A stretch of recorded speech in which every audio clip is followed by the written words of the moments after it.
Welcome to Career Growth, your very own channel for various views on careers.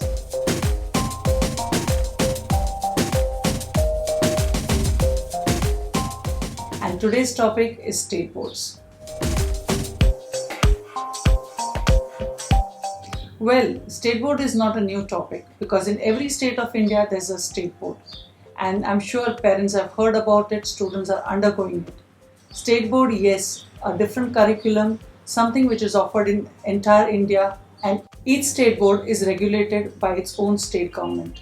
Like for the state of Maharashtra, we have the Maharashtra State of Secondary and Higher Secondary Board.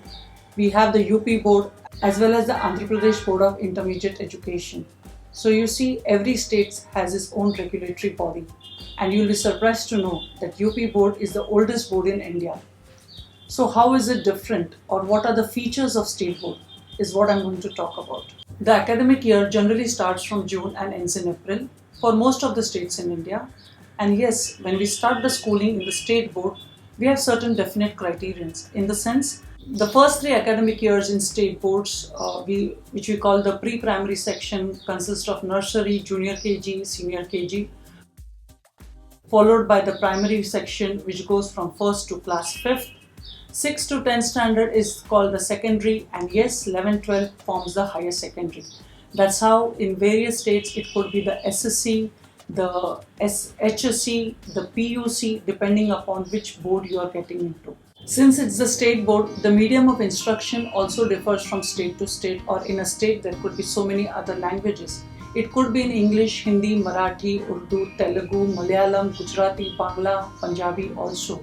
The medium of instruction may be as per the state language, but more or less the subjects remain the same. That is, there are the 3 languages, wherein English, Hindi, Marathi, or it could be some other languages also, with having something like the social sciences, history, geography, civics, followed by science, which has physics, chemistry, biology, and mathematics, algebra, and geometry. There's an element of physical education, drawing, and of course the state board also encourages co-curricular and the extracurricular activities, which can be in the form of physical education, drawing, crafts, music, singing. The extracurricular and the co-curricular activity depends upon a lot of the state's initiative as well as the initiative taken by the school management. With so many subjects offered, definitely it's time to know where we exactly stand. Yes, so exams are a part and parcel, and it follows the conventional method, that is having 4 unit tests and 2 semesters.